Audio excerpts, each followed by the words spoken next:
Yo yo yo mga Lods, what's up, what's up? Once again, this is your Lodi Levi ng Helheim 37. Stats at runes build ba ng Sami ang hanap nyo?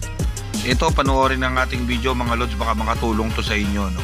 Kinausap kasi natin yung ating kaibigan na si Rabus. Ayan, maraming salamat pala sa iyo Lods Rabus sa pagbibigay ng stats at saka runes build ng iyong karakter.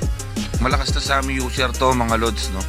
Tulad din ng sabi ko mga Lods, nasa inyo pa rin kung gagayahin nyo yung stats at saka runes build nitong si Lods Rabus.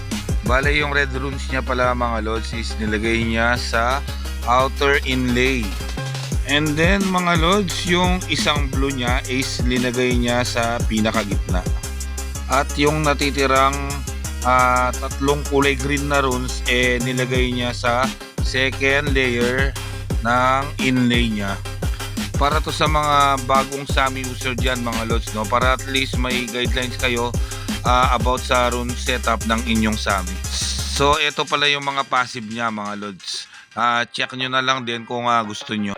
Palike and share ng ating video mga Lods, baka naman. Ayan, sa mga hindi pa nakafollow dyan, follow na kayo. Kita-kits ulit tayo sa susunod na video.